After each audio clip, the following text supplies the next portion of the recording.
Orang yang membagi Ramadan ke dalam 3 bagian sehingga menyebutkan 10 hari pertama rahmat, 10 hari kedua khusus maghfirah, ampunan Allah Subhanahu wa taala, dan 10 hari ketiga ada peluang dibebaskan dari api neraka. Pernah mendengar ungkapan ini? Nah, hadis ini diteliti oleh para pakar hadis, ahli-ahli di bidang hadis, dan menyimpulkan bahwa hadis ini bermasalah. Bahkan derajatnya ada yang menemukan bahwa sampai ke derajat hadis palsu, hadis maudhu. Tingkat dhaifnya tinggi. Paling minimal kata para ulama statusnya semi palsu. Ya, semi palsu, hadis matruk. Jadi ada 3M bermasalah. Kalau ada satu di antara 3 ini, maka hadisnya cenderung ditolak oleh para ulama.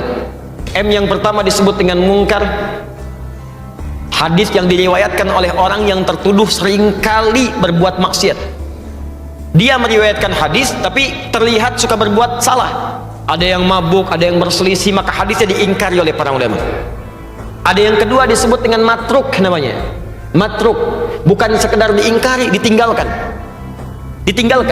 Nah, orang ini seringkali berbicara dusta sehingga tidak bisa dibedakan mana dusta, mana hadis yang keluar dari lisannya.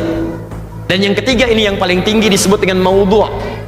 M yang ketiga maudhu', yaitu hadis yang sengaja dipalsukan dan diatasnamakan pada Nabi sallallahu alaihi wasallam.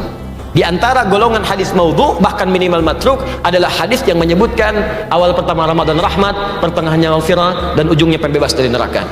Apa indikasinya? Satu, ini bertentangan langsung dengan hadis-hadis Nabi yang lain, yaitu yang sahih. Hadis-hadis sahih mengatakan semua Ramadan siang dan malamnya, pertama sampai akhirnya, itu berisi rahmat dan ampunan Allah Subhanahu wa taala. Jadi Nabi sendiri nggak pernah memisah-misah awal, akhir, pertengahan, tidak. Tapi kata beliau, Al-Bukhari nomor hadis 38,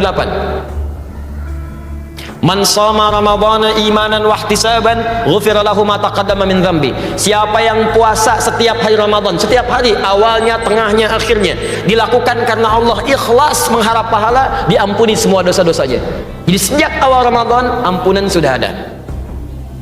Nomor hadis 37 sebelumnya di Al-Bukhari, man qama ramadhana imanan wa ihtisaban ghufira lahu ma taqaddama min dzambi. Bukan cuma siangnya, malamnya bermohon kepada Allah ampunan, salat dengan baik, minta ampunan, ikhlas dikerjakan, diampuni semua dosanya. Ini menandakan hadis yang dimaksudkan bertentangan dengan hadis-hadis Nabi sallallahu alaihi wasallam. Jelas di sini?